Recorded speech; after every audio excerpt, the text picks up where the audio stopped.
Welcome to A Poor Millionaire with your host Curtis. Today we're going to talk about savings and investing and how you become rich through savings and investing. Now, I've seen the videos where they say that poor people save, rich people invest. And that's pretty true, guys. However, you have to save to have enough money to invest, correct? And there's a couple of different sayings people like to say. They've got the Albert Einstein's one: compound interest is the eighth wonder of the world. He who understands it earns it. He who doesn't pays it. Which basically means if you understand how money works, you will have money work for you instead of have money work against you. And if you're going to have money work against you, that means you're going to be paying interest. And everybody does this. Even me. I'm sure you are doing it right now. You're buying something and you're paying interest on it. Well, compound interest is working against you because the people you're buying it from, you're paying interest and you're paying them money for money, and that just keeps on working against you. That's eating away at your wealth and your long-term success. Whereas if you have an investment and you're building money, then you're getting paid yourself. Money's coming to you, and that's building you up, building up your wealth. And then you can buy more assets and make more money. So this is essentially how you become rich. This is the fundamentals of money and the fundamentals of how a person becomes successful and rich. Is you have to have, and I've gone over this before in other videos, but I haven't talked specifically about investing and savings. And then of course you've got the Clement Stone who said, if you cannot save money, the seeds of greatness are not in you. And I think really what he meant by that is delayed gratification. You get your paycheck, you're going to have to, most people are going to get that paycheck and they're going to spend all of it. They're going to buy their food, buy their rent, buy the things they need, and then the rest of it's going to go to beer or go to a movie or go buy fancy clothes or buy a fancy car. And everybody has their income rise to meet the level of their expenses rise to meet the level of their income. So if you're making $30,000 a year, you're spending $30,000 a year. If you're making $60,000 a year, well, you're spending $60,000 a year. If you're making $30,000 a year, you're living in the nicest apartment, nicest car you can buy with that. And when you're making 60, you're doing the exact same thing. The nicest house and the nicest apartment. And then when you're making 100, it's the exact same thing. Well, I'm now making 100,000, so I've got to have the fancier apartment or I have to buy a house or I have to buy a nicer car. And it just, obviously, your expenses, and I'm guilty of this as well, but not to a lesser extent. When I first started my business, well, I've owned a multitude of businesses, but when I first started out in business, I lived way below my means. Everything I got, I reinvested, and this is the compound interest. What I did was, instead of taking my money and sticking it in a bank and earning 2%, all right, I know a lot of guys out there on the internet saying, put your money in the bank and earn 2%, or put it in mutual funds and earn, or dividends and earn 4%. What you need to do is you need to look at your situation and you need to pick the highest rate of return. If 2% is the highest rate of return, then yes, you need to go for that. But I seriously doubt that because number one, remember, you're already paying interest on a car. So one of the first things you might get your highest rate of return on is just paying off your car as fast as humanly possible. Because think about it. If you're poor, you have bad credit, you're just starting off, your car interest rate could be 7, 8, 9, 10% interest rate or even higher. Crazy numbers, right? That's an instant rate of return. When you pay off that car, now you're going to get that entire rate of return. Now, let's look at the opposite of that. Let's say you've got a good interest rate on your car. Let's say you're making 5% interest or 6%. Super, super good. Really, really nice interest rate, right? And then you get your money. You've got a little bit extra money. And you're thinking to yourself, okay, now I can take this money and I can start a small side business and then I can get a better return on that investment. Well, that might be a good way to invest your money. And that's investing. Now, you've also got, like I said before, you got the savers and you got the investors. A saver just simply puts money away and earns between 2 and 4% return each year. Guys, 2%, 4% return each year, it is sad, all right? Inflation is going to eat that up. And then even worse, if you get taxed on that, taxes are going to take the other half of it. So you got inflation taking half of it and taxes taking the other half. So That's one of the reasons why I like businesses. Business, you can grow a business by just simply every single year. If you start a business and you make $15,000 your first year, let's say it's really small business, it's your side hustle, you make $15,000. That's all you make, and you work your side hustle and you work your butt off and you invest your time and you've only made $15,000. Well, you can take that entire $15,000 and invest it right back in your business, and then grow your business the next year is making $30,000 to $40,000. Then you can take that money, invest it right back in your business. Now, obviously, this comes to is a risk, because if you take that $15,000 or the next year the $40,000 and you invest all of it back into your business, and your business goes under, you lose everything. This is what business owners talk about, where they're like, I took the risk. Well, the risk isn't just the money you initially invested. It's also not taking out money so you could grow the business even bigger.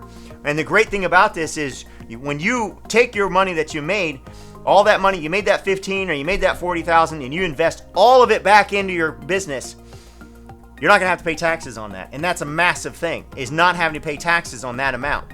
And that's huge. That's because taxes could be anywhere from, depending upon how much money you make, it could be anywhere from 20, 30, 40, and even 50, 60% of your income. And that's a massive amount of difference. I mean, if you got a choice between taking $7,000, or let's say $8,000, and or taking $7,000 into your pocket, or $15,000 and put it into a business, I would take the 15 and put it in the business, because then you're going to build more money, and eventually you're going to be making so much money that you will actually be able to pay yourself a salary, and then you can do all sorts of things to make sure your taxes are done correctly and make sure that you actually get the money, and eventually you'll make enough money where paying that little extra taxes won't matter. But when you're first starting out and there's just no sense in giving all of that money back in taxes when you can invest it back in your business and grow your long-term future. So investing versus savings. Yes, initial savings. And then also retirement. Obviously, if you've got a massive, if you're in a career and you're making just gobs and gobs of money, and the corporation you're working for is giving you 401k, and they're matching whatever you put, obviously the smart move would be to match everything that they give you, right? And then the second smart move would be to think, okay, is this high skilled job that I'm doing for the corporation, can I start my own business with this high skilled job? Can I go out and take myself out in the market and make more money? And 9 times out of 10, you can. Obviously, there are some specialized fields where you can't take your high skill out into the marketplace and start your own business. And of course, obviously, if you're just basically a manager and they're paying you a gob of money just because that's what corporate America does, well, then your smart move might be to just stay working at that big job where you're making 100, 120, 150. And I know there's people in corporate America making $200,000, $300,000 a year pushing paper. If you're making that and they're like, hey, there's not any skills here, I can't really sell this, there isn't an opportunity to make this into a business, then you must stay there and start a side hustle and build that side hustle up to where it's making so much money that you can eventually be like, okay, it's just not worth it to stay there. But more, if you're making that considerable amount of money, it's going to be hard to do that. That's one of the rare situations when you're making massive amount of money in corporate America. But there's very few people doing that, all right? So, but if you are, I could see why you could be like, okay, I can't dedicate large amounts of time to my side hustle. I'm going to need to invest in stocks and dividends and passive income. And you could also invest in some real estate and pay property managers to manage that real estate so you can grow your investment. That way you're covered on both sides. And obviously max out your 401k if the company's giving you matching. That's just a given, right? Because that's just free money. And that lowers your overall tax burden as much as you can. Do the best you can to try to get that money out. But see, that's the other thing. When you're making $300,000 and you're in a corporation, like I said, I mean, almost half of that's going to go to taxes. So really now you're making more like 200 or 150 instead of making 300, right? Let's assume you're making just a massive amount of money. You've been working there for 20 years or something, right? So back to the rest of us in the real world, because I've never worked for a corporation and made that kind of money. And I know most of you out there haven't. So the rest of us in the real world, we're going to be working real world jobs. Real world jobs aren't going to pay that much money and also going to require skills. You're going to have to actually have a skill, a high-end professional skill like sales, plumbing, construction, accounting, doctor, lawyer, all these things. But see, if you're a doctor, you can start your own practice. If you're a lawyer, you can start your own practice. If you're a plumber, you can start your own business. If you're a carpenter, you can start your own business. All these fields that require high-end skills. And you start off working for someone else, and then you get good, and you become really good at what you do. That's why a lot of lawyers become partners in their firms, because they know that if that lawyer gets high enough, he's going to go out and just start his own business, because why wouldn't he? Because he can make as much money or more money working on his own. Really, he can make more money working on his own than he can work as a partner. Now, obviously, depending upon the law firms and the situation and the city you're in. Everything's depends, right? It's the same thing when you're investing money, guys. You have to look at your financial situation. Everybody's financial situation is different. Everybody has different areas where they're at. And also, you might have some crazy new idea on, you're going to open an auto parts store, or you're going to open an auto repair store. And you've already know how to do all this stuff, and you've already know there's a need in your city to do something.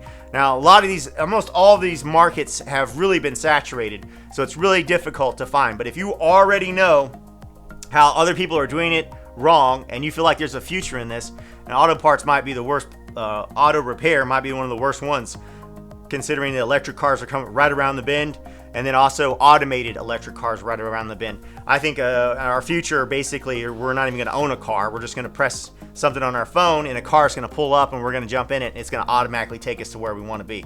Now, at first, obviously, even me, I would prefer to own my own car, but after a while, I mean, you're going to think about it. You're going to be like, hey, I can get this super high-end car that I can't normally afford at a cheaper price than what I normally can afford, and it'll do the exact same things as my normal car. I'm just kind of silly having a car sitting in my garage. You understand? That's how everything's going to change. So you got to make sure you look at the future. The future is always changing. Things are always changing. So that's why you got to be careful in your investments. That's why I always say invest in something that is a serious human need that will not be replaced by robots. All right? So keep all that in consideration. Obviously, you want to make money, you want to become rich, you're going to have to save money to invest. It has to be invested, guys. If you want to get rich, obviously, you can spend the next 30 years saving money and just at a simple interest rate. And obviously, if you got a decent job, you can just sit there and save and save and save and save. And eventually, you'll get to a large number. But guys, that large number of money, the inflation is going to be dragging that down. All right, you're going to think you're going to be like, hey, I saved up $1 million over 30 years from blah, blah, blah, blah, blah. And then you're going to realize that $1 million doesn't buy what it used to. All right, because inflation is eating away at that money. Really, 30 years from now, you're going to need like $3 million or $4 million or $5 million or $6 million to equal that same million. It's just not going to be the same. You're not going to be able to, used to, you could retire on $1 million. I don't know if you can retire. I mean, I guess you could retire on $1 million, but you're not living the high life. You're basically poor. Like a poor millionaire, right? You got $1 million and you retire on it right now. You're gonna be poor. All right, you're not gonna be living the rich life. You're not gonna be doing the exotic vacations. There's no European vacation in well, it could be, but that'd be the only thing you'd get, right? So take all this in consideration, guys. When you're trying to save your money, try to set your goals and your investment goals. Remember that inflation is going to eat at your money. I see so many people out there talking about this interest, this bank account pays 0.195% per year, and I'm like, how in the world can anybody get rich off of that? How can you do? How could you be given that kind of advice? That's absolutely insane to put your money in a bank account and get 2% interest. It's not even worth your time. You're not growing anything. Your money's not working for you. It's just sitting there, and you're praying. You're praying that the two apocalyptic things of